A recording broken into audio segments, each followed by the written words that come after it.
esta casa de ustedes. Vamos a celebrar la sesión en la que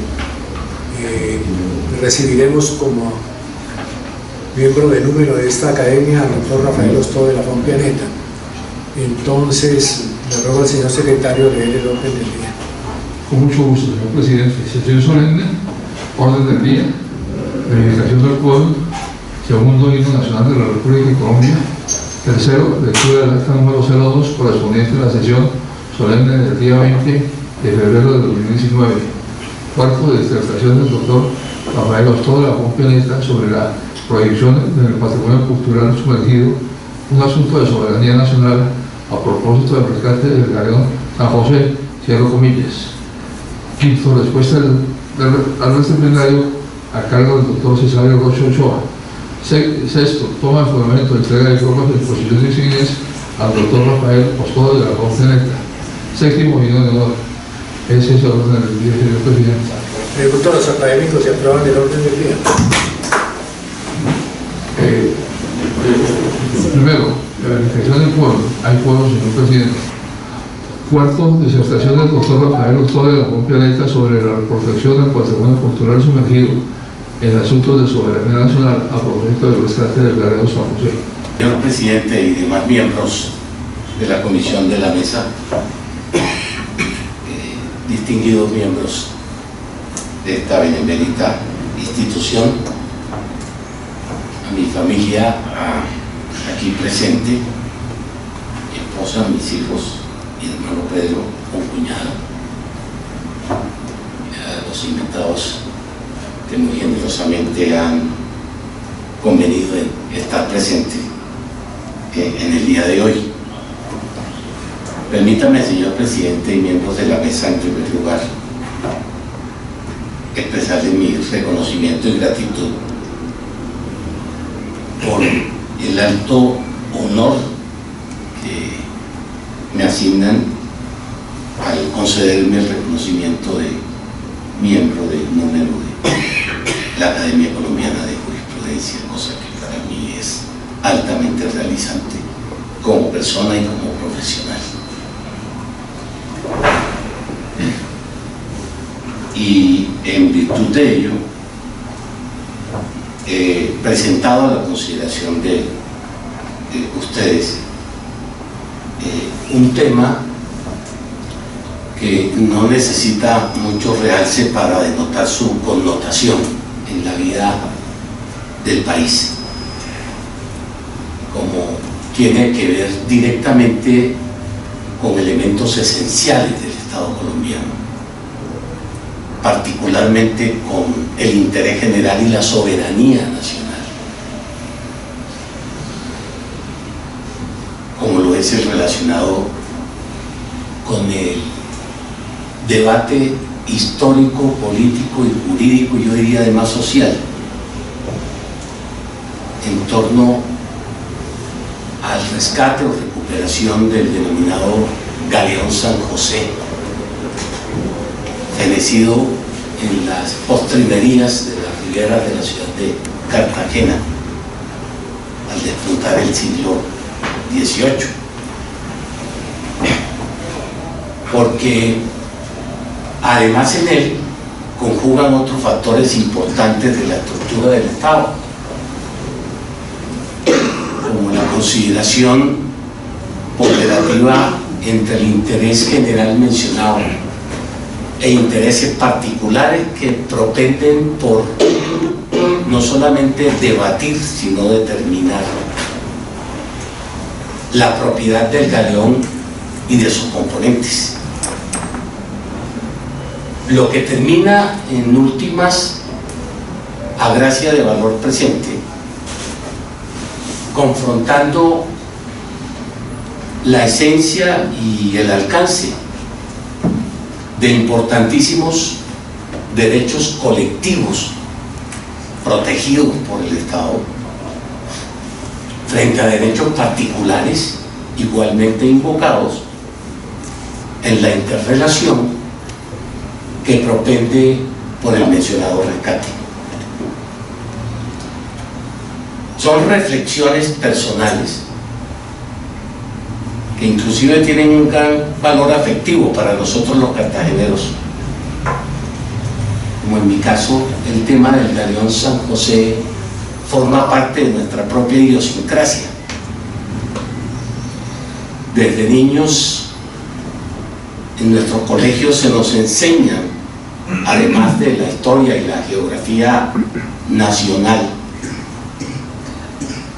casos particulares de la historia local, que trasciende lo local, pero que son originadas en ella, como el tema de los rescates de los galeones. Yo recuerdo de niño avisorar en la distancia del mar lejano cómo pudo haber sido el hundimiento del galeón San José, y me lo pregunté muchísimas veces,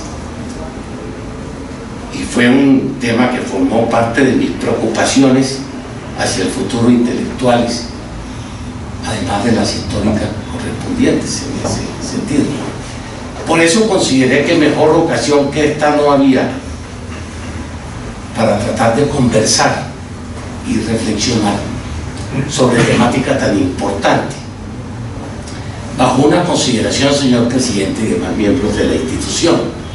Lo que voy a decir aquí solo me compromete a mí. Por supuesto que no es una posición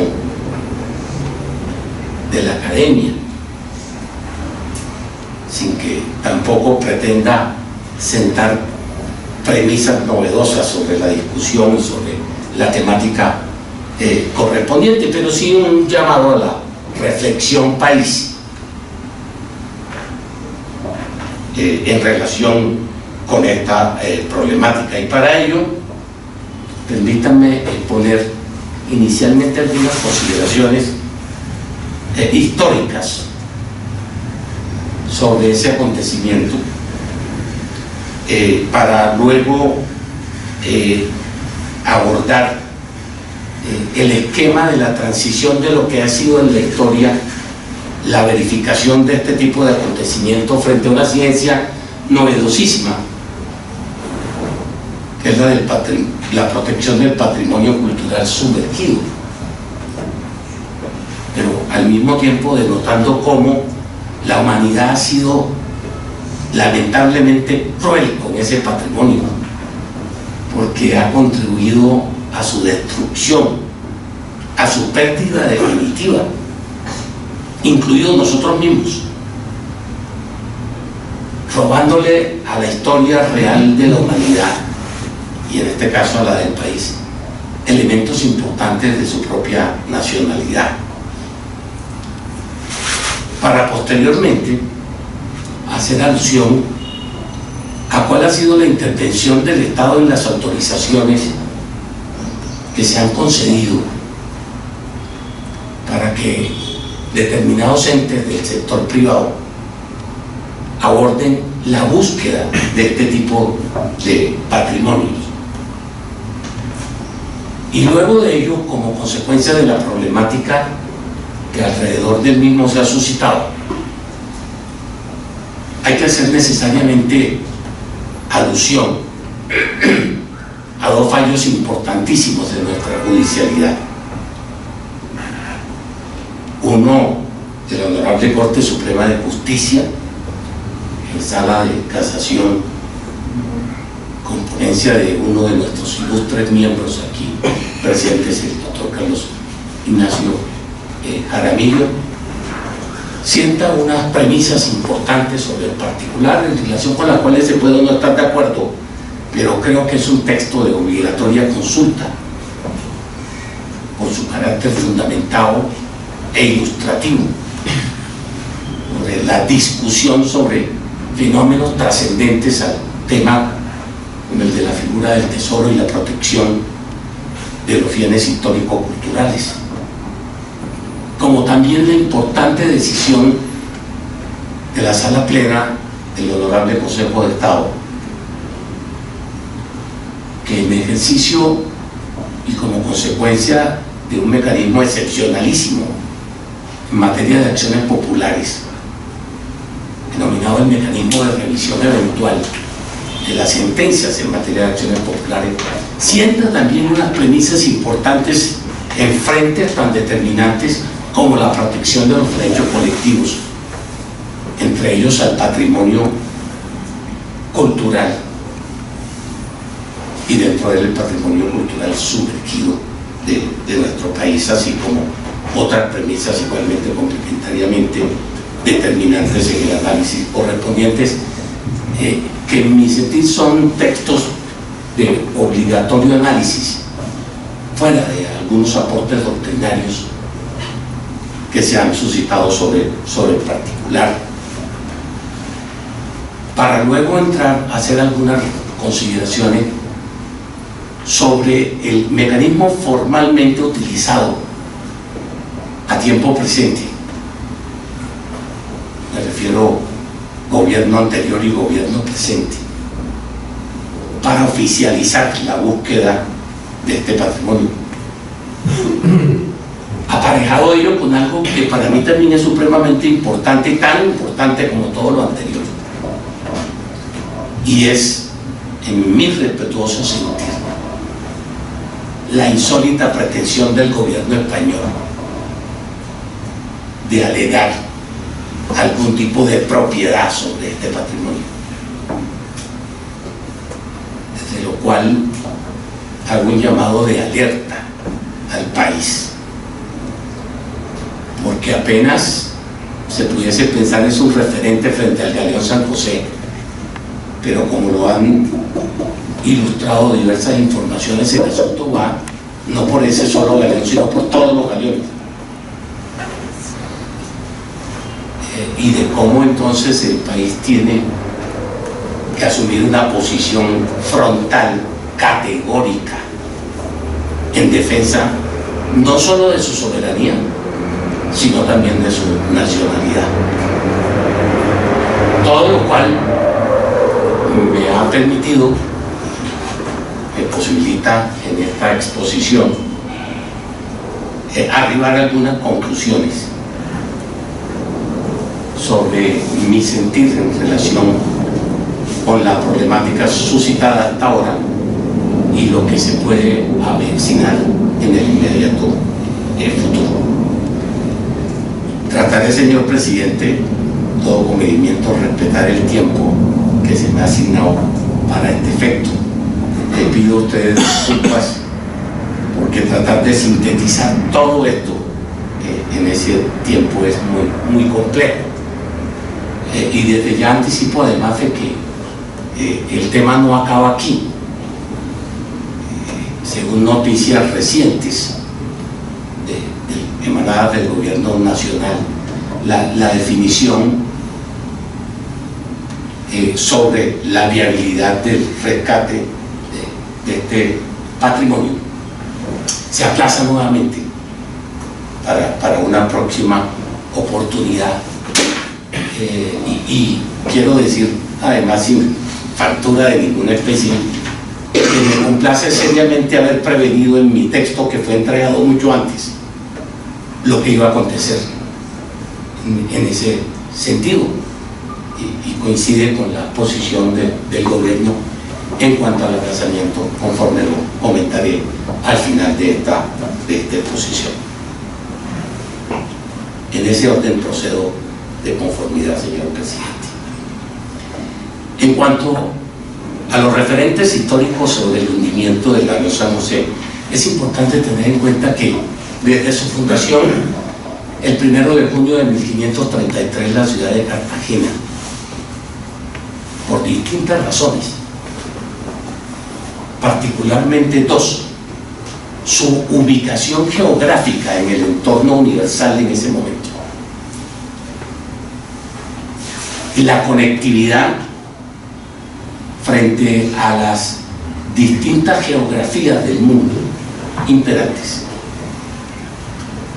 se volvió un lugar altamente llamativo, además con la afluencia de las riquezas provenientes de distintos sectores. Un lugar llamativo, decía, no solamente para su visita, sino lamentablemente para la concurrencia de distintos especímenes como corsarios, piratas, que desde muy temprano adelantaron a actuaciones de confrontación bélica, agresivas, con el propósito de apoderarse de todo ese acervo, fundamentalmente económico, existente en la ciudad. Cartagena era punto obligado de paso y de presencia para todos aquellos actos que, particularmente en el caso nuestro del gobierno español, de la España de la época, buscaban sacar de ella tales riquezas. Sea pertinente observar los comentarios de uno de los más importantes historiadores del país y particularmente de Cartagena, Eduardo Lemaitre, en su tratado, porque es un tratado sobre la historia de Cartagena, esboza expresiones como las siguientes: no es pues extraño que ya desde la vida de Heredia, el fundador de la ciudad, las potencias rivales de España comenzaran a codiciar las riquezas acumuladas en esta ciudad, y no pudiendo hacerlo de frente y el rostro descubierto, se valieron de piratas y corsarios para acosar al gobierno español y pillar, esa es la expresión que utilizan, los tesoros que a su vez los españoles pillaban a los indios, o que extraían con mano esclava de las entrañas del suelo americano. Y ese fue el entorno en el que ocurrió el hundimiento del galeón, según otros, además de importantes historiadores nuestros. Francisco Muñoz Atuesta, que ha sido un gran investigador sobre el tema, reseña cómo al atardecer del día 8 de junio de 1708, en un combate naval frente a las Islas del Rosario, la ciudad de Cartagena, la flota española, compuesta por 19 embarcaciones, 15 de ellas mercantes, que provenían de Portobelo en Panamá, donde se hacía una feria muy importante, feria comercial, transitaba hacia Cartagena con el propósito de ser nuevamente recargada para llevar todos estos elementos preciosos a España. Y anota el historiador que la tripulación fue advertida de la presencia en el lugar de corsarios y piratas españoles al mando del capitán Walter Waller, quien definitivamente terminó confrontando a la flota galeónica española. Y se dice el navío Kingston, a cargo de este capitán, con 60 cañones abordó fuego contra el San Joaquín, mientras la expedición arremetió contra el San José. La idea de Wegener era apoderarse de la riqueza. Le salió mal el tiro, porque en la confrontación el galeón terminó siendo, al caer la tarde, hundido con todo lo que él transportaba. De 600 tripulantes que llevaba, se dice, el galeón, solo sobrevivieron 11. Y ahí acabó el combate. No se tiene certeza absoluta sobre la carga que transportaba el galeón San José. Parece ser igualmente que tampoco, y mucho menos se tiene certeza sobre lo que eso vale hoy. Pero para quien estas palabras pronuncia, ese análisis no es determinante realmente, por cuanto dicha estimación solo tiene un carácter patrimonial de orden cultural y de sentido patrio, sin que ello implique ni requiera cuantificación económica de ninguna naturaleza. ese será un problema posterior.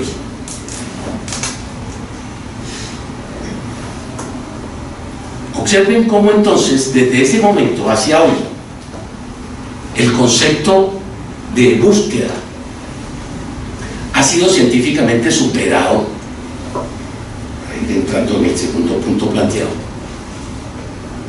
científicamente superado por lo que hoy se denomina, desde hace un buen tiempo, la arqueología subacuática y su evolución en el mundo y cómo la hemos recibido en Colombia. Aquí es muy importante denotar una investigación hecha por mi universidad, la Universidad Externado de Colombia, que tiene un departamento muy importante, una facultad, entre ellos un departamento muy importante que trata estos temas. Y hace algunos años, como producto de ella, publicó un texto excelente bajo la denominación de historias sumergidas, y en relación con la arqueología subacuática determina que ella tiene por objeto el buscar en las profundidades de las aguas los elementos producto del labor humano, independientemente de que lo haya causado, etcétera, etcétera. Y entra a definir el entendido científico de lo que es esta temática en los siguientes términos. La arqueología subacuática tiene como objeto de estudio el patrimonio cultural subacuático, cuya definición según la UNESCO es, comillas, todo rastro de existencia humana de carácter cultural, histórico o arqueológico que se encuentra sumergido total o parcialmente en el agua desde hace más de 100 años, cierro comillas. Puede ser en el mar, en los lagos y en los ríos. Este patrimonio es testigo del pasado, de una cultura, de un sistema de intercambio comercial, económico o político, y sobre todo de modo de vida, de un modo de vida que ha quedado consignado en un medio acuático al haber sido víctima de eventos naturales como tormentas, terremotos, cambio del nivel del mar o de actos humanos como batallas navales o errores de navegación o de construcción. En este estudio se hace un comparativo histórico entre el punto de llegada que acabo de mencionar y lo que en el entretanto aconteció. Y la nota característica de ese antecedente, como lo mencionaba al principio de esta intervención, es que la misma mano humana se ha encargado de destruir todo esto, y de cómo en la historia existen numerosísimos ejemplos destructivos, saboteadores, manipuladores del patrimonio cultural, y particularmente del patrimonio cultural subacuático. Se referencia el caso, por ejemplo, en 1868, en que Hippolyte Meigen, un banquero francés instalado en España, montó toda una empresa para buscar los galeones que habían sido hundidos en las distintas vías hacia España. Inclusive montó tarifas y todo esto, y logró adelantar una serie de expediciones en ese sentido, encontrando algunas cosas que fueron subastadas pero que no le rentaron lo que seguramente él pretendía. Y en esas expediciones hubo inclusive muchísimas muertes por desafiar la naturaleza, particularmente del mar, sin tomar las medidas pertinentes. Se narra en este texto cómo esos antecedentes terminaron sirviendo para que en 1878 Paul Bert, un científico francés, publica una obra muy importante denominada La presión barométrica, para explicar que la estancia bajo el agua está sujeta a reglas físicas estrictas que exigen un regreso lento y paulatino a la superficie. Una cuña de paso: este estudio de la presión barométrica sirve para que hoy, por ejemplo, fuera de que ha evolucionado científicamente la exploración en ese sentido, ella haya dado lugar a un deporte muy importante, se llama la APNEA, en la que una colombiana es campeona mundial, porque se trata de medir el grado de sostenibilidad que puede tener una persona bajando sin equipo alguno, en algunos casos con aletas, a las profundidades del mar y regresar sano y salvo. Pero además de ese hay muchos otros ejemplos. En el caso colombiano, reseña el profesor Carlos Alberto Uribe, vinculado a la Universidad de los Andes, que en los años 90, con la intervención de las distintas autoridades colombianas sobre la materia, se autorizó otra exploración también en Cartagena, una cosa que se llamó Sal Medina 1. Sal Medina es un sector que queda enfrente de las islas de Barú, se le llamó Sal Medina 1, que la exposición, y ahí también encontraron algunos elementos importantes. El profesor Uribe se lamenta en el sentido de que eso no le llamó la atención a nadie y que él desconoce qué pasó con los objetos que encontraron, y habla en su escrito sobre el tema diciendo: terminamos reiterando la peste del olvido que García Márquez describe en 100 años de soledad en Macondo, de tal manera que invoca este ilustre investigador la necesidad que el país asuma una política pública definida por encima de cualquier otra consideración sobre la protección del patrimonio cultural, y particularmente del patrimonio cultural sumergido. Existen en Colombia desde hace un buen tiempo disposiciones importantes reguladoras sobre la materia. Se toma como referente la Ley 163 de 1959, norma muy importante para su época, pero también muchas otras disposiciones, incluidas las normas constitucionales incorporadas en la Carta Superior de 1991, y después de ella distintos estatutos hasta concluir con la Ley 1675 del año 2013 y algunas reformas que ha sufrido, que tienden a recoger la experiencia vivida en ese sentido. En ese orden, veamos cuáles son las autorizaciones que se han concebido, se han emitido por parte del Estado colombiano en esta materia.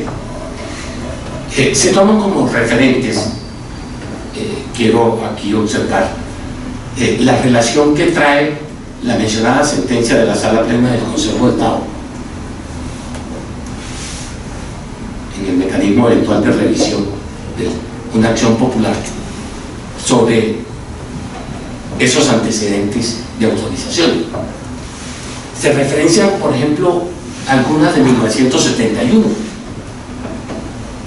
a empresas como Friendship y Raynon Aluminium Europe, a quienes se les reconoce o se les concede más bien la autorización para explorar en busca de patrimonios históricos sumergidos, sin que en relación con ellas se tenga información certera en relación con los resultados obtenidos.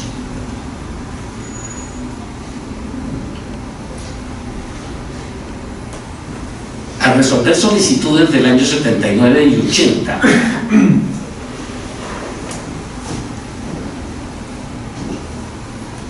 mediante acto administrativo de ese año, la Dirección General Marítima y Portuaria, adscrita al Ministerio de Defensa, autoriza a la firma Glocamorra Company, Inc., la exploración subacuática en el Mar Caribe con el mismo objetivo.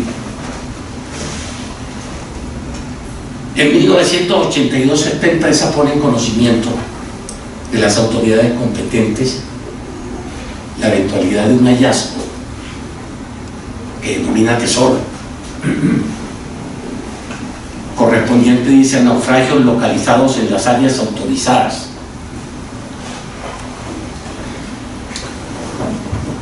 Y cuando existen documentos que se agregan a la actuación administrativa en virtud de los cuales inicialmente esta empresa no admitió haber encontrado absolutamente nada, su apoderado en un memorando sin fecha de ese año 82 afirma lo contrario y sostiene que se encontró un naufragio, comillas, del San José, e invocan los derechos que le asisten a dicha empresa sobre el particular. Desde ya quiero anotar lo siguiente: según también los elementos probatorios existentes en todas estas actuaciones,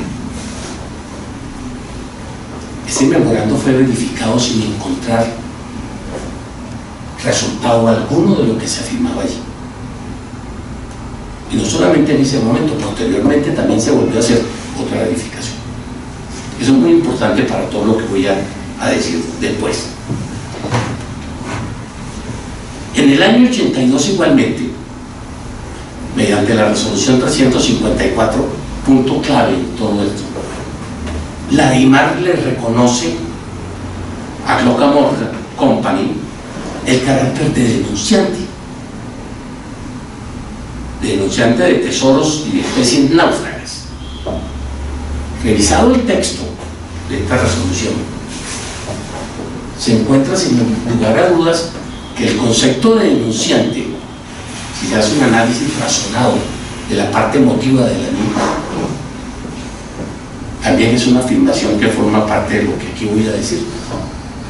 Está condicionada inexorablemente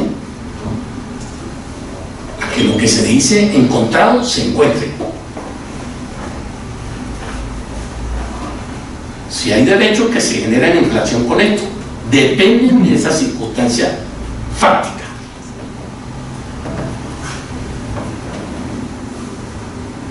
Y por supuesto, entonces, con ese carácter de denunciante, la empresa Cloca-Morgan, seguramente visionando un buen negocio sobre el particular, cede sus derechos. Es obvio entender que esa cesión de derechos no es nada gratuita.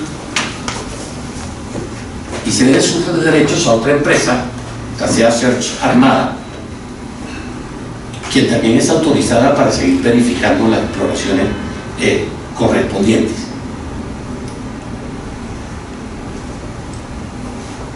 Es de observar, decía,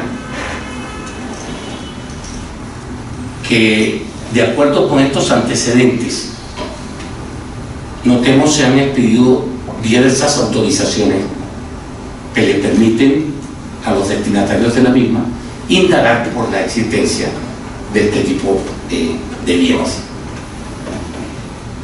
Bajo esa consideración, entonces, pasamos al tema de las decisiones judiciales. En primer lugar, la decisión, que además la actuación se inició primero, de la jurisdicción ordinaria, presenta esquemáticamente las siguientes consideraciones. Se relata, yo quiero observar que tomo como base la sentencia de la casación de la Honorable Corte Suprema de Justicia, en donde aparece toda la información que aquí voy a suministrar. Se dice allí que el 5 de julio es la sentencia de casación de la Corte del año 2007, pero se menciona en ella que la sociedad SEA Search Armada presentó demanda contra la nación colombiana el 13 de enero de 1989. Hago un llamado aquí muy importante a efectos futuros. Entre 1982, cuando se expide la resolución que admite a Cloca-Morgan Company como denunciante, y la presentación de la demanda, pasan 7 años.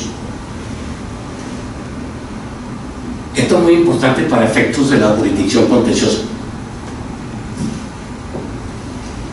Se presenta la demanda ante la jurisdicción civil en la ciudad de Barranquilla, le correspondió al juzgado 10º civil del circuito. el conocimiento de este asunto, y en él la demandante solicita en primer lugar, después de una corrección a la que voy a hacer alusión posteriormente, solicita en primer lugar que se le reconozca el 100% de los bienes de cualquier clase que se encuentren al rescatar el Galeo San José. Pero alternativamente propone que sea el 50% si el bien se encuentra en mar territorial colombiano. Hace una distinción que yo no quiero detenerme mucho aquí entre si se encontraba por fuera del mar territorial o dentro del mar territorial, por eso nos llevaría un buen tiempo, pero quiero observar esa alternatividad que propone el demandante en este evento, y se invoca como propietario exclusivo de los bienes. Adelantadas las etapas procesales correspondientes, el Juzgado Civil del Circuito de Barranquilla del Conocimiento resuelve declarar que al demandante le pertenecen en común y por indiviso por partes iguales el 50% y el 50% a la nación colombiana de todos los bienes, sin distinción de ninguna especie. E independientemente en donde se encuentre.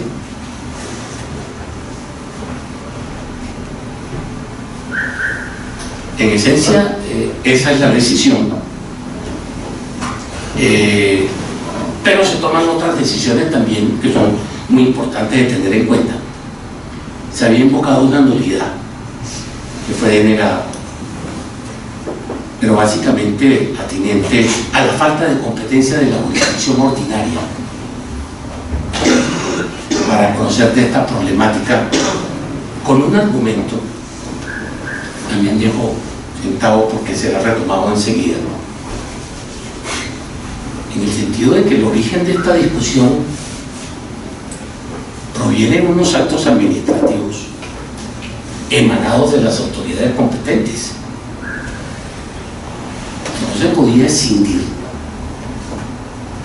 esa situación jurídica como si la discusión sobre la propiedad de los bienes fuera un asunto totalmente ajeno a ello.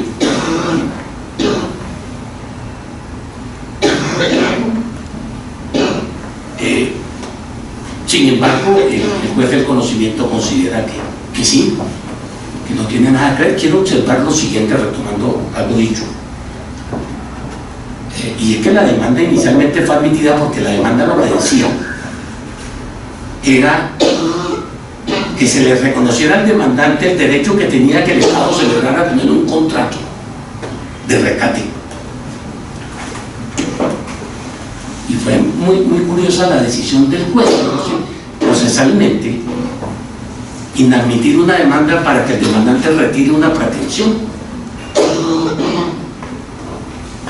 Con todo respeto, en mi escaso conocimiento del derecho procesal,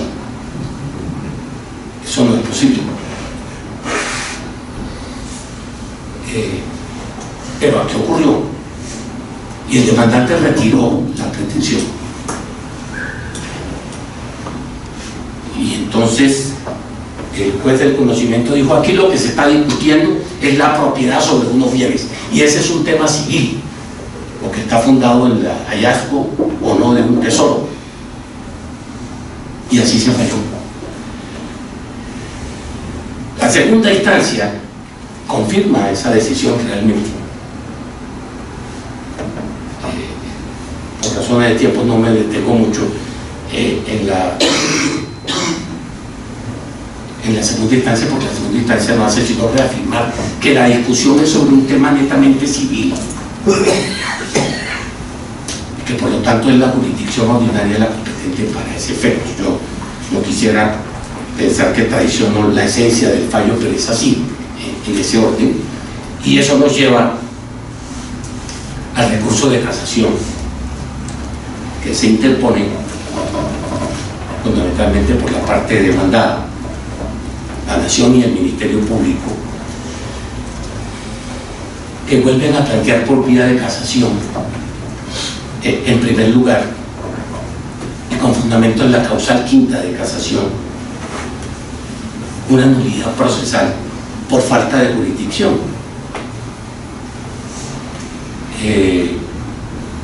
En tanto que se consideraba que la jurisdicción competente por los orígenes del conflicto era la jurisdicción contenciosa y no la ordinaria. La Corte niega ese cargo, por lo ya mencionado, sobre la base de que aquí no se pretende controvertir la legalidad de los actos administrativos o de unos actos administrativos, sino se reitera la discusión sobre la propiedad que se tiene sobre los bienes que pudiesen encontrarse. Hay un segundo cargo por error de hecho manifiesto en cuanto se dio por probada la condición de cesionario de la demandante sobre unos bienes que no se habían localizado.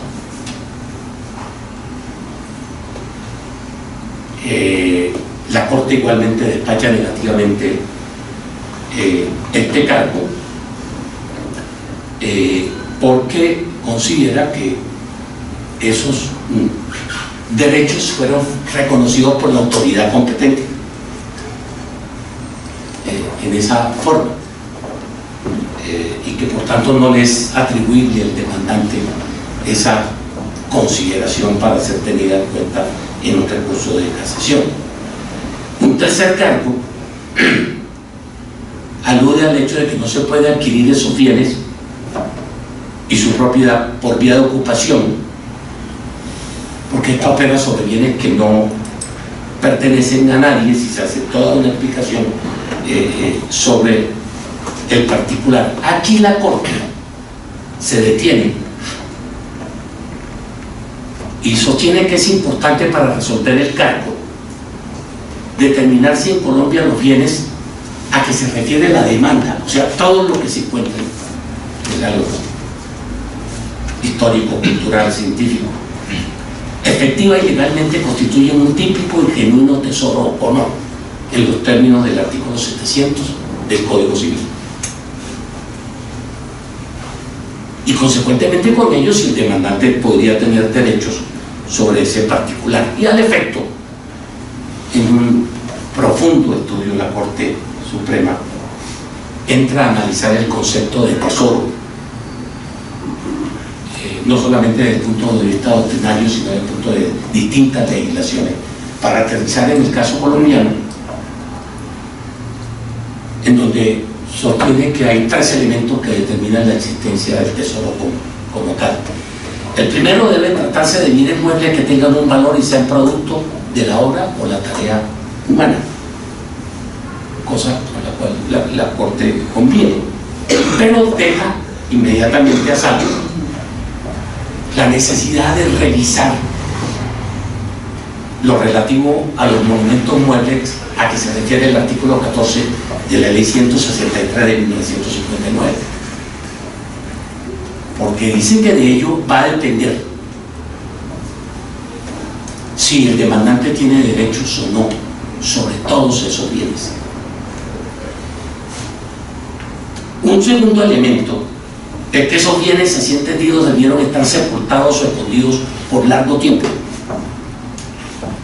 y en donde se hacen varias consideraciones referidas al concepto de tiempo. Efectivamente, el Código Civil no señala ningún tiempo, pero además se hacen otras consideraciones acerca de la voluntariedad o no de la pérdida y el tema de su eventual titular. Para llegar a un tercer elemento, particularmente referido al concepto de dueño, dice: es indispensable que no haya memoria ni indicio del dueño de los bienes, en el entendido que si bien se parte del supuesto de que los bienes preciosos tuvieron dueño, sin suponerse que hubo intención de abandono para que quien lo encontrara se apartara de ellos, se apropiara de ellos, lo determinante del asunto es que aquel sea inhallable, es decir, que no exista, que no quede remembranza ni huella, que no es posible su presencia y la prueba de su derecho de dominio. Para complementar el planteamiento, en considerar entonces que el artículo 14 de la ley 163 del 59 excluyó expresamente este tipo de bienes históricos, culturales, del Código Civil, de forma expresa. Ese planteamiento finalmente llega a la Corte Suprema al analizar el caso concreto a sostener, abro comillas, esto es evidencia para la Corte que la incursión por parte del tribunal en un hierro jurídico que en lo pertinente ocasionará el quiebre de su fallo por tornarse trascendente, razón por la cual ab initio se ocupará de él y por tanto de definir sus potenciales efectos. Y bajo ese razonamiento la Corte termina concluyendo que el artículo 14 de la ley 163 del 59 excluye este tipo de bienes histórico-culturales, lo que ella llama monumentos muebles, de la institución del Tesoro.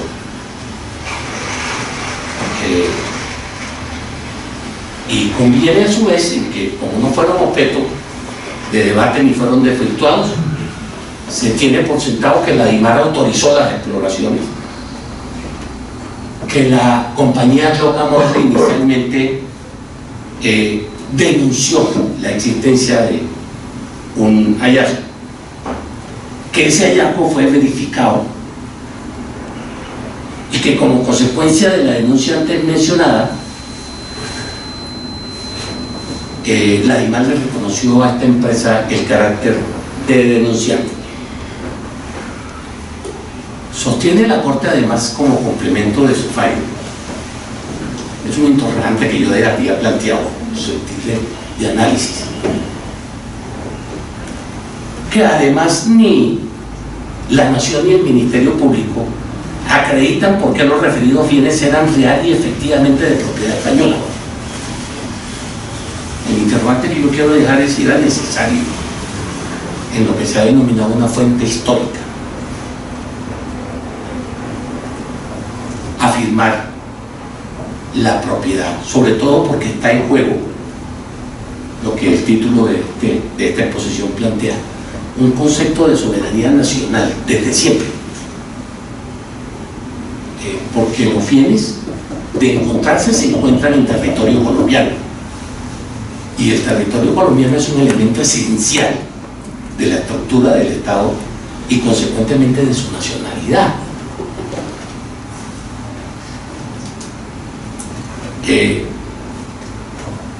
Sin embargo, se concluye en sostener que como consecuencia de todo ello hay derechos adquiridos en favor del demandante, pero sobre los bienes que no constituyan monumentos muebles de carácter histórico.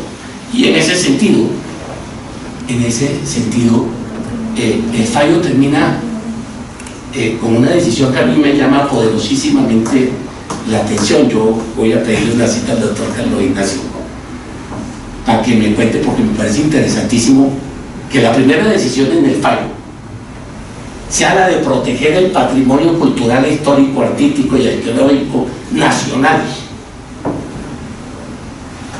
que yo entiendo, espero no estar equivocado, que la Corte en defensa de la soberanía nacional aborda de oficio la decisión, porque esto no era objeto de discusión en ninguna de las instancias. Y yo celebro que haya sido así, la decisión,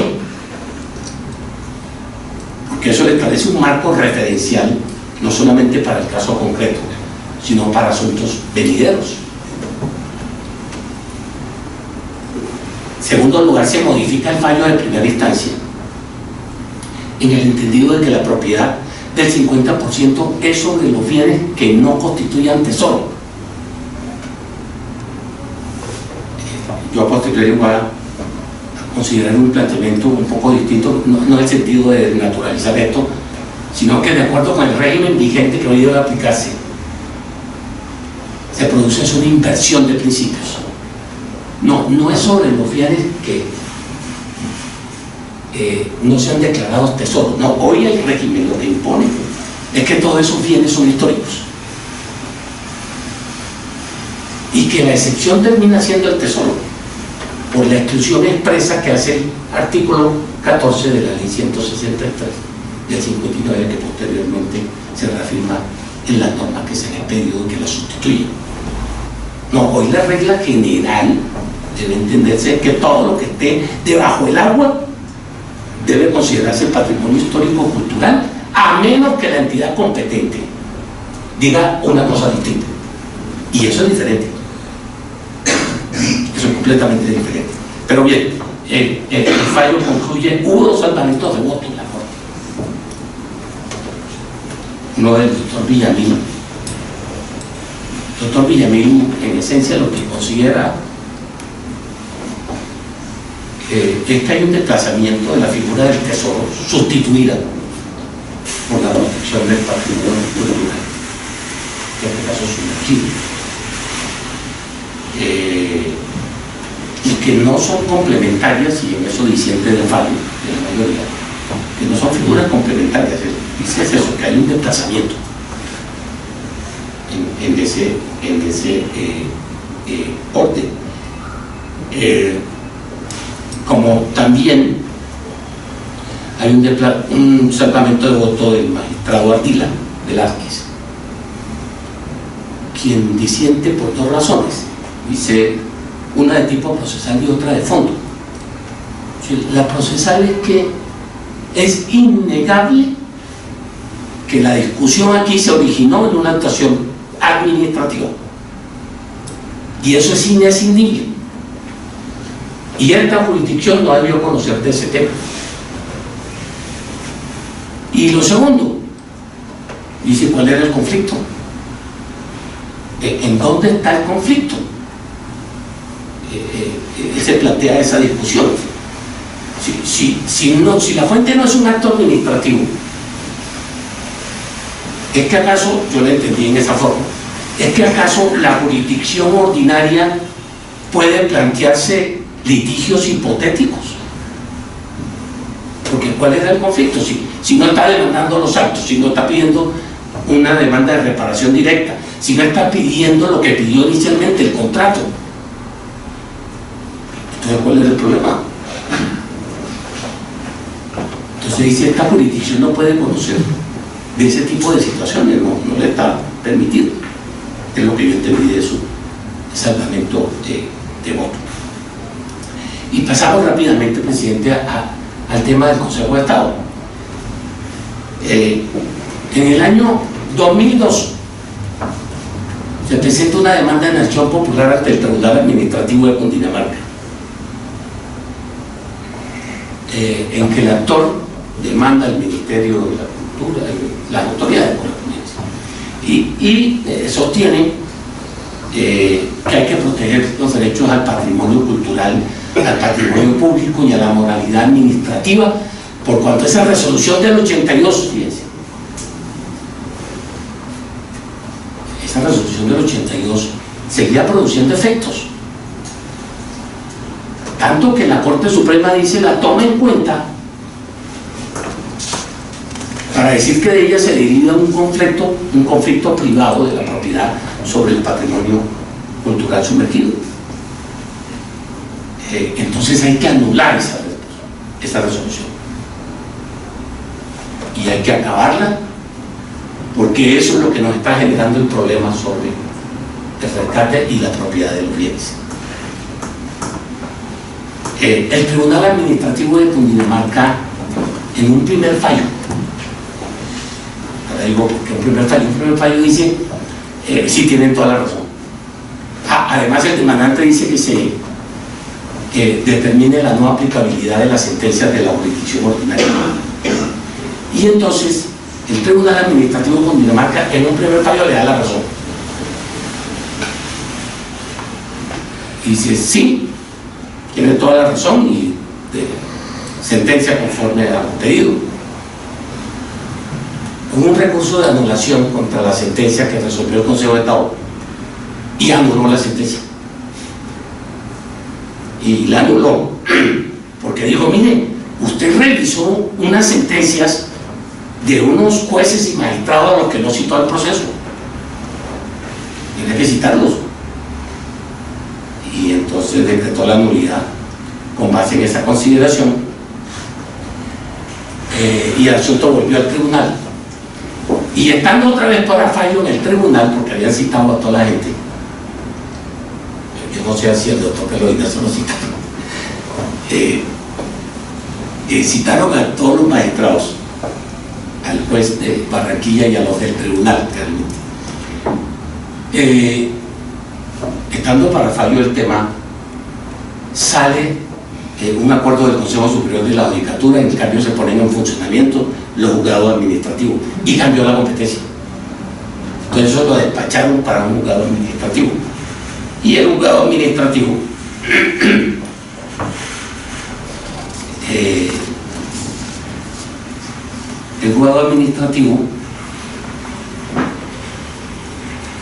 toma la decisión correspondiente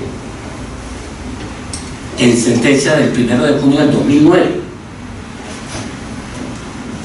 Y en sentencia del 1 de junio del 2009 dice que efectivamente la resolución vulneró los derechos colectivos invocados, pero que esa vulneración cesa con el fallo de la Corte Suprema. No obstante que el acto sigue produciendo efectos. Y declara, habiendo citado a todos los jueces, que no hay responsabilidad alguna en el fallo, porque el fallo fue fundamentado, así no se comparta. Considera igualmente que no hay violación a la moralidad administrativa. Y remite copia a la Defensoría del Pueblo y a las demás entidades a lo que debe hacer. Es apelada esta providencia ante el Tribunal Administrativo de Cundinamarca, que ahora la conoce en segunda instancia, y el Tribunal Administrativo de Cundinamarca revoca la sentencia del juzgado. Y revoca la sentencia del juzgado porque le dice: mire, usted en verdad lo que declaró fue la nulidad de la resolución. Y esta corporación, aunque ha tenido dos tesis, termina sosteniendo que no es posible. Además, la acción popular no es un instrumento procesal adecuado para controvertir la legalidad de las decisiones judiciales. Y si bien se amenazaron los demás derechos, con la decisión de casación de la Corte quedó superado el tema en ese corte.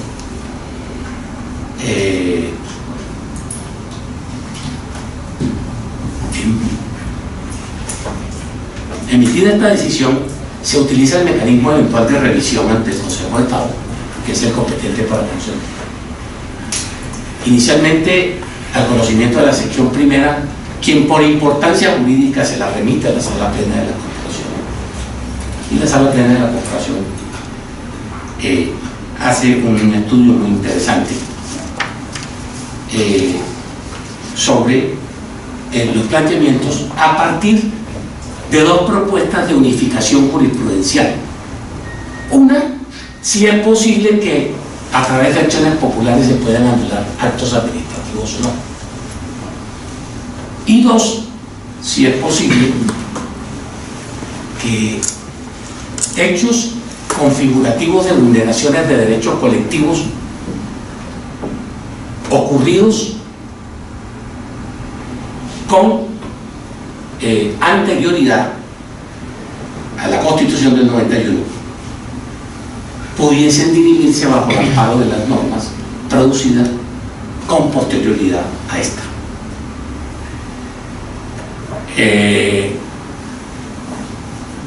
La Sala Plena termina cogiendo la tesis predominante en ese momento. Ni antes ni después es posible anular actos administrativos, hoy menos, por el artículo 144 del Código de Procedimiento Administrativo y de lo contencioso administrativo, que ya fue revisado en su constitucionalidad. No es posible que por acciones populares se puedan anular actos administrativos. Y lo segundo es que, dada la protección reforzada, especial, que tienen los derechos colectivos y particularmente el que se discute de protección al patrimonio cultural sumergido, es posible con la nueva legislación protegerlos así los hechos infractores hayan ocurrido antes de la Constitución del 91. Y entonces eso lleva al Consejo de Estado a sostener en sala plena que efectivamente el acto administrativo objeto de toda esta controversia, la resolución 354, vulneró gravemente los derechos colectivos invocados, pero se mantiene en el sentido de que con el fallo de la Corte se mitigaron esos efectos, corrijo, se superaron esos efectos, pero admite que el acto sigue produciendo efectos. Es lo que me parece personalmente complicado, por lo que voy a decir. Entonces, en ese contexto,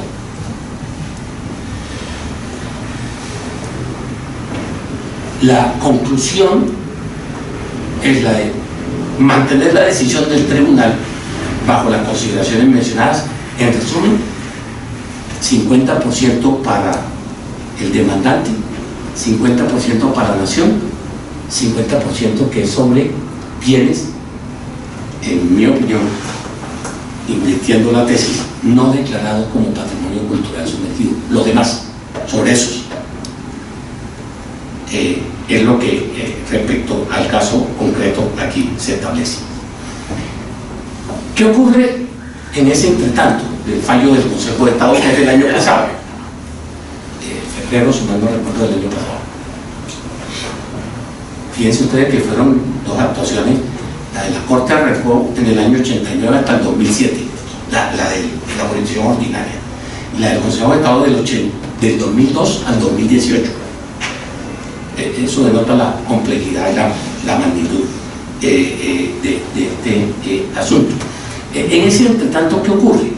En ese entretanto se pide la Ley 1675 del 2013, que regula completamente el tema con posiciones innovadoras, diría yo, con más claridad sobre el asunto, que le permite al Estado identificar con un criterio de supremacía protectiva sobre este tipo de derechos en relación con otros, además, que establece claramente el procedimiento a seguir e inclusive toca el tema de la forma de pago para el rescatista.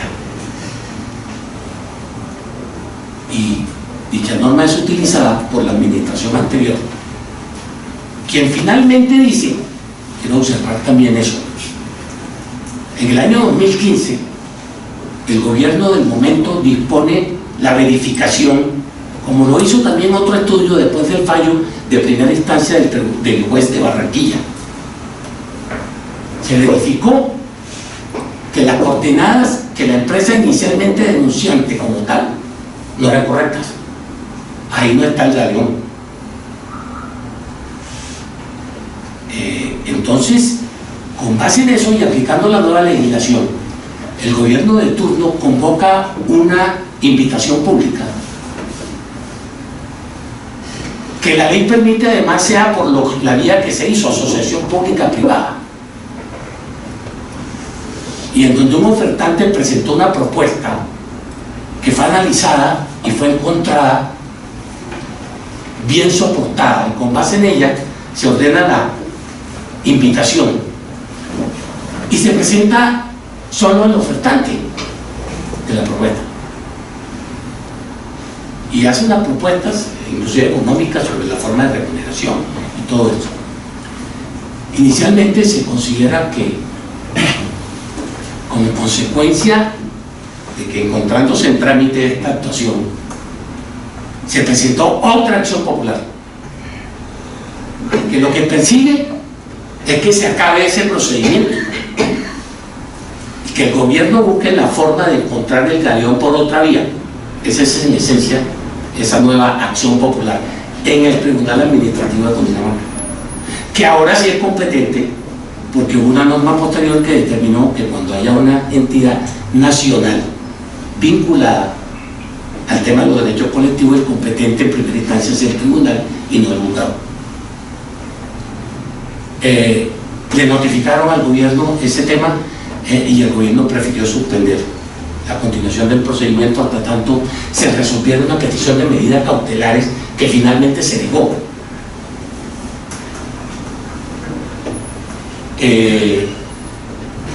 Después hubo el cambio de gobierno y se consideró que tampoco debía definirse el tema para esperar el cambio de gobierno y se volvió a aplazar. Y el nuevo gobierno, en consideración a que tenía muchas peticiones pendientes alrededor del tema, eso es lo que dice la resolución, volvió a aplazar. ¿Y esta semana qué pasó? El gobierno nuevamente aplaza la decisión que debió tomarse el 10 de marzo, antes de ayer, o ayer lunes. Vuelve a aplazar el tema porque dice que no le suena la forma, eso fue lo que yo escuché de la señora vicepresidenta de la República, que no le gusta mucho el tema de la forma de pago. Yo entender que le parecía como muy oneroso el asunto. Y entonces por eso suspendieron la decisión sobre el tema en ese orden. En todo este discurso, el año pasado, cuando estuvo de visita el primer ministro español aquí, se formularon unas declaraciones en virtud de las cuales uno de los puntos de la agenda era el galeón San José. Y efectivamente, directo o indirectamente, yo creo más lo primero que lo segundo. El primer ministro español dijo que España tenía derecho al galeón. Y después el ministro de Relaciones Exteriores español dijo lo propio. Y fue desmentido por el gobierno colombiano, porque él afirmó que había un acuerdo con el gobierno colombiano para buscar el galeón y seguramente repartirse la propiedad. Algunas investigaciones me llevaron a España a encontrar lo que mencionaba también al principio. Esta es una política española que se ha enfatizado en los últimos tiempos. Han creado todo un aparataje institucional, me refiero, con el propósito de buscar galeones por todos lados. Y el gancho, para expresar un término cotidiano, el gancho es ofrecer colaboración gratuita, razón por la cual mi llamado de alertar en ese sentido, que pienso, por lo que he visto, que nuestros gobiernos están debidamente alertados, nuestras autoridades, sobre el particular. Todo eso me lleva, señor presidente, me disculpa los minutos que me he excedido, a unas conclusiones que quiero observar en estos términos. Personalmente considero que esta importante controversia analítica, como decía también, histórico, político, jurídica y social, toca las fibras sensibles del Estado colombiano, en tanto que se promueve un debate a nivel de propiedad sobre unos bienes que se encuentran en territorio colombiano y que por lo tanto comprometen su soberanía. No es un problema de propiedad solamente, es mucho más que eso, porque es un precedente además hacia el futuro por situaciones diferentes que sobre el particular se puedan presentar. Pero igualmente no me cabe ninguna duda, con todo comedimiento y respeto las decisiones judiciales al respecto, que el origen de esta controversia no es aislado. El origen de esta controversia se origina en una relación pública materializada a través de unos actos administrativos El denunciante nunca pudo haber invocado derechos que no se originaran en su relación con la administración pública. La fuente de su discrepancia se origina en esas decisiones administrativas. Y por eso hacía alusión, que es curioso observar, como lo dice uno de los salvamentos de voto, cuando se vio perdido, girar hacia el lado civil a ver qué encontraba. Porque cuando demandó en lo civil, ya no tenía nada que hacer en la jurisdicción contenciosa. El término de caducidad máximo que hubiese podido invocar era el de 2 años, contados a partir del supuesto incumplimiento, que ya habían pasado en materia suficiente en ese sentido. De tal manera que bajo esa óptica me persuado de que realmente la jurisdicción competente para debatirlo debió ser la jurisdicción contenciosa. No era un problema excluyentemente civil, como tampoco es ajeno a la jurisdicción contenciosa resolver temas civiles, lo hace cada rato, pero originados en actuaciones administrativas. En consecuencia, cambia igualmente la consideración sobre la eventual propiedad de los bienes, porque como lo dijo la misma Corte Constitucional en fallos que se citan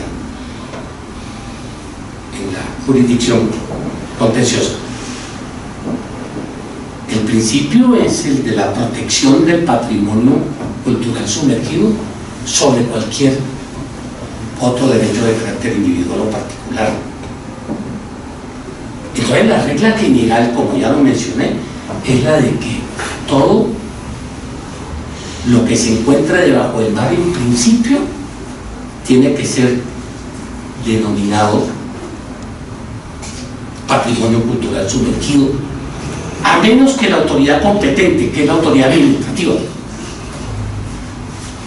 el Consejo de Patrimonio Cultural, más la consideración de las otras entidades vinculantes, para efectos de resolver esa situación. Entonces, en mi sentir, si ello es así, no existiría posibilidad alguna de que ese consejo determine que un solo bien que se encuentre en el galeón se atesore. No sé si alrededor o a una distancia, pero en relación con el galeón, de acuerdo con la definición actual del patrimonio cultural sumergido, todo es patrimonio cultural sumergido. Y por eso, en mi opinión, respetuosamente, y el doctor Juan Manuel Vargas ha tenido mucho que ver con esta temática, con el Ministerio de la Cultura, conocimiento y experiencias en particular. Por eso, en mi opinión, la fórmula propuesta por el ofertante en el procedimiento contractual que está en curso no era pertinente, porque se tasaron unos valores con respecto a esos bienes que se encontraran que no se han declarado patrimonio cultural. Reitero, en mi sentir, nada de lo que esté allí puede dejar de ser declarado patrimonio cultural sumergido, por las razones que ya he puesto. Y finalmente, en cuanto al tema español y a su reclamación, señor presidente y queridos colegas y compañeros, simplemente transcribo la conclusión final del texto. En lo que tiene que ver con la pretensión del gobierno español, nuestro país debe asumir una clara y contundente posición negativa al respecto, no solo en defensa legítima de su soberanía sobre el territorio y los bienes que de él forman parte, a voces de nuestra constitución política, derivados de su propia investigación, y que por la importancia del tema y lo largo de ella misma en su exposición, vale la pena resaltarlos. El distinguido jurista ex magistrado del Consejo de Estado, Rafael Ostón de la Pompianeta, tuvo bien postularme para darle respuesta a nombre de esta corporación a su oportuna investigación sobre la protección jurídica de los bienes muebles que se encuentran en el Galeón San José y determinar su situación jurídica, trabajo con el que ascenderá a la condición de miembro de número de la Academia Colombiana de Jurisprudencia. Sea lo primero agradecer al presidente Fernando Sarmiento por permitirme el honor de darle respuesta al nuevo académico del número y tener por ello la oportunidad de discurrir sobre las implicaciones jurídicas, culturales e históricas sobre el hundimiento de dicha nave española en el mar territorial colombiano frente a las costas de su tierra cartagenera.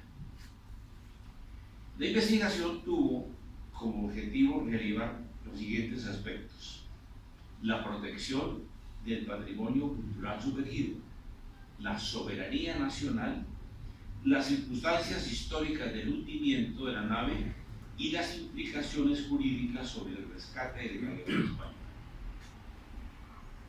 El académico parte de las siguientes premisas: A. Hundimiento del galeón y sus afectaciones al patrimonio cultural sumergido. B. Antecedentes sobre el patrimonio cultural sumergido. C. Eventuales derechos particulares sobre los bienes que transportaban el galeón. D. Formalización jurídica del mecanismo escogido por la autoridad competente para efectuar la búsqueda del galeón y autorizar la búsqueda de este patrimonio colombiano. E. Pretensión del gobierno español. Y F.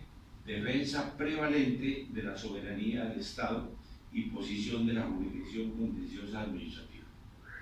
No voy a hacer referencia alguna histórica como ocurrió el hundimiento, ya fue dicho muy claramente por el doctor Rafael Ostón de la Pompianeta. Evidentemente, en esa época, cuando iba en algún galeón, en alguna embarcación naval, algún supuesto tesoro, iba acompañado de varios otros barcos para que le hicieran custodia. Y así fue como consta en el relato histórico de que eran 19 naves a las que existían. Una, la que supuestamente llevaba el tesoro, supuestamente tesoro entre comillas, analizado jurídicamente, y 18 naves que lo acompañaban.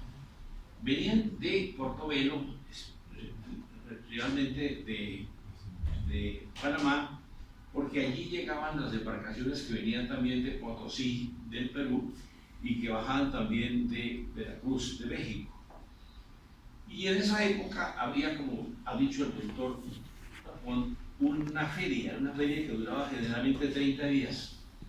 Y en esa feria había una gran cantidad de esclavos cimarrones que estaban como espías para avisarle a los piratas, a los corsarios, a los que tenían patente de corso, qué embarcación había venido y de dónde y para dónde iba.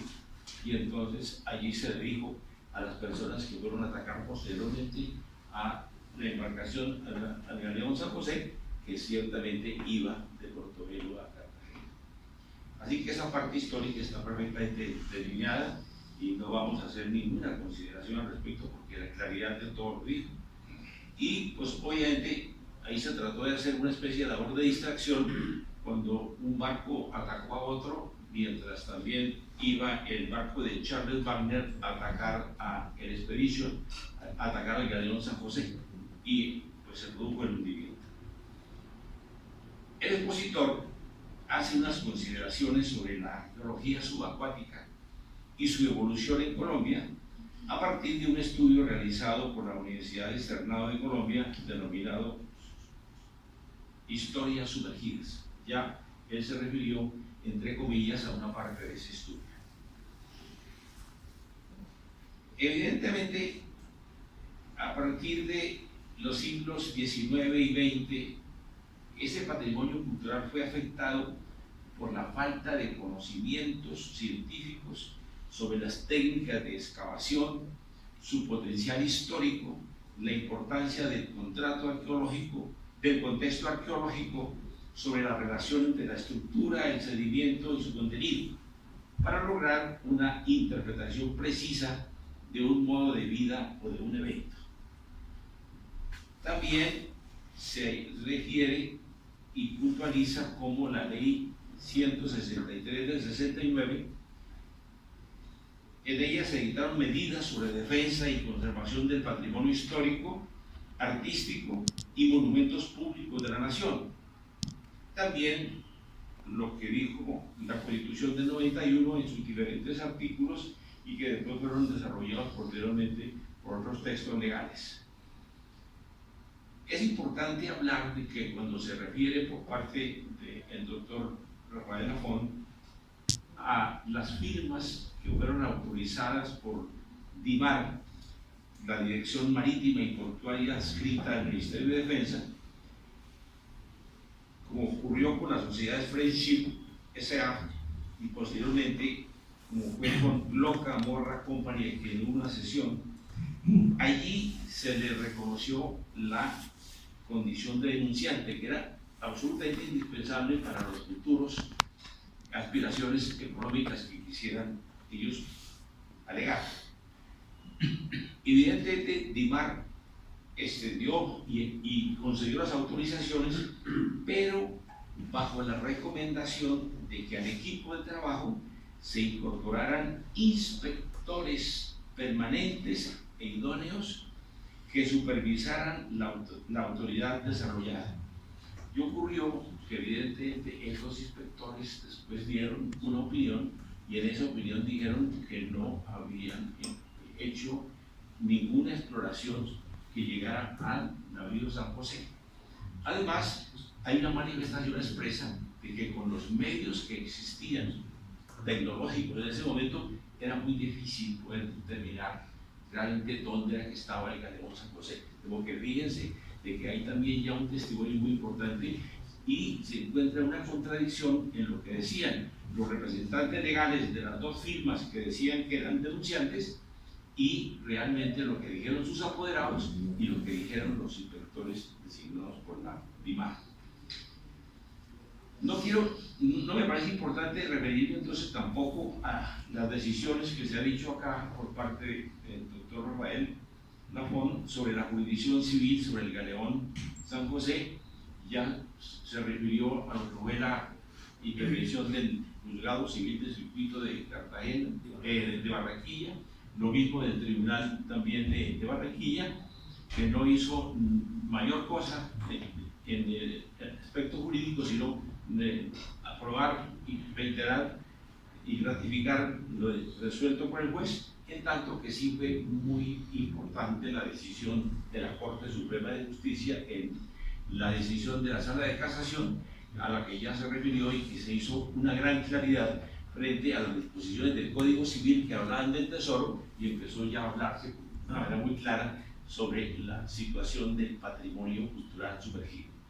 También era muy importante hablar del salvamento de votos de los dos distinguidos juristas que también discreparon de la decisión y que también es muy importante porque tanto lo que dijo el magistrado Eduardo Villanueva Portilla en su salvamento de voto como lo que dijo el doctor Manuel Isidro Ardila Velázquez es de destacar, pues este último también habló de que ese conocimiento no le pertenecía a la jurisdicción ordinaria sino a la contenciosa.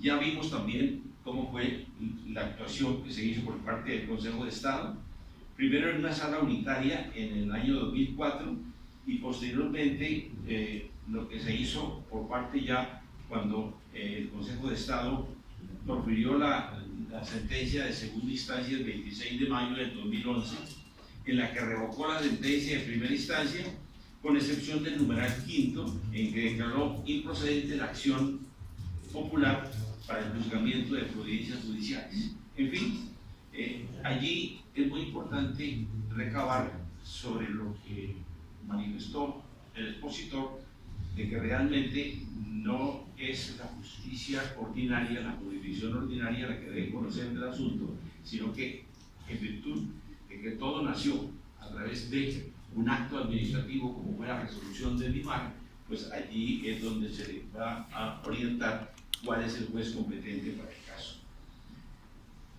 Respecto de las aspiraciones del Estado español sobre las presuntas bienes que se encuentran en el Galeón San José, dice el doctor, y aquí lo ha repetido el doctor Lafont, de que en ningún caso le pertenecen a España, puesto que ellos deben ser declarados patrimonio cultural sumergido y de exclusiva propiedad del Estado colombiano. Entonces, yo manifiesto que escuchada la juiciosa y brillante intervención del académico Rafael Ostó de la Font Pianeta, ponderamos su investigación sobre los importantes aspectos jurídicos que se desprenden sobre los bienes que se encuentran en el Galeón San José, su carácter de patrimonio cultural, la afirmación de que no se deben considerar como tesoros, no son objeto de apropiación privada y que le corresponden exclusiva y soberanamente a la nación colombiana. De esta manera, señor presidente, la Academia responde a la disertación del connotado académico, lo felicita por el rigor de la investigación sobre el Galeón San José al recibirlo en su seno como miembro del número.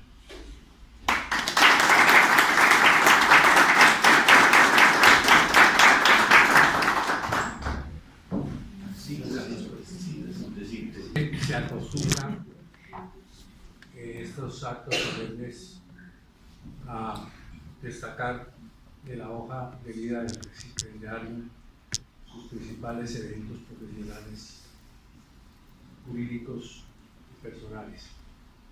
El doctor Rafael Ostó de la Font Pianeta es abogado egresado de la Universidad Externado de Colombia, especializado en Derecho Administrativo y Comercial de la misma universidad, en Derecho Público Comparado en el Instituto de Estudios Europeos de la ciudad de Torino, Italia, Turín en español, y especializado en Argumentación Jurídica en la Universidad de Alicante, España. En la actividad profesional se ha desempeñado como magistrado del Consejo de Estado en el periodo 2003 a 2011, siendo presidente de la corporación en el 2009 y vicepresidente en el 2008, así como presidente de la sección primera de la misma en los años 2006 y 2010, asesor especial de la Presidencia de la República, secretario de Transporte y Tránsito de Bogotá, jefe de la Oficina Jurídica del Instituto Nacional del Transporte, director del Departamento de Derecho Público de la Universidad Externada de Colombia, director del Departamento de Derecho Administrativo de la Universidad Santo Tomás de Bogotá, conjuez del Consejo de Estado de la Corte Constitucional y del Tribunal Administrativo de Cundinamarca, presidente de la Confederación Internacional de Derecho Disciplinario en el periodo 2010-2014. Asimismo, fue miembro y presidente de la comisión redactora del nuevo Código de Procedimiento Administrativo y de lo Contencioso Administrativo, Ley 1437 del 2011, autor del proyecto de ley por el cual se estudió el Estatuto Nacional del Transporte, Ley 336 del 96, y del proyecto de ley por el cual se estudió el Código Nacional de Tránsito, Ley 769 de 2002, así como corredactor de los decretos reglamentarios del Estatuto Contractual de la Administración Pública, Ley 80 del 93, expedidos entre 1993 y 94.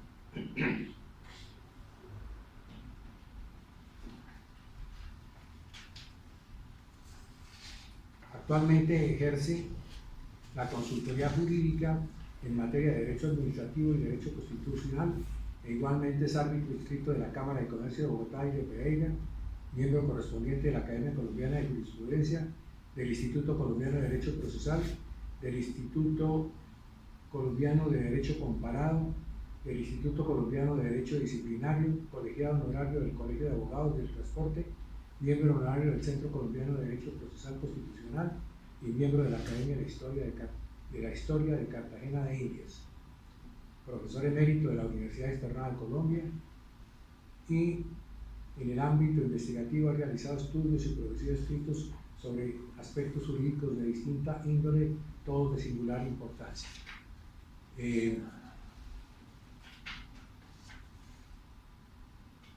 Esta reseña que ha hecho sobre la Constitución Política del Estado de Cartagena de Indias en 1912 destaca su importancia como miembro del Instituto Disciplinario del siglo XXI sobre la estructura, organización y funcionamiento de la rama judicial en Córdoba. Por otra parte,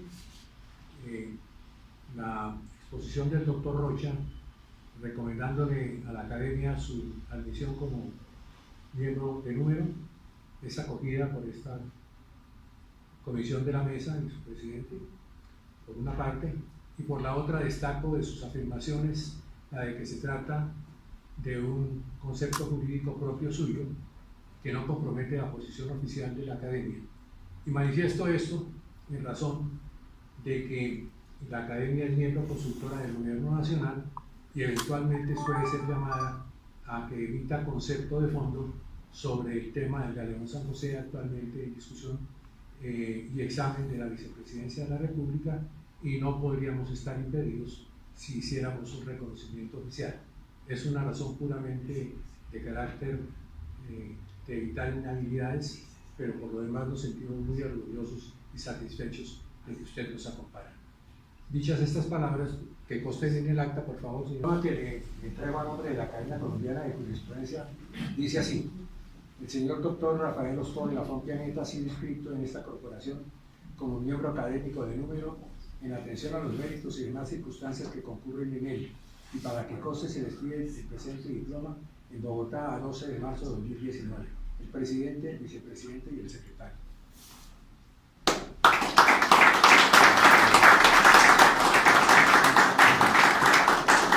Procedo a continuación a tomarle el juramento.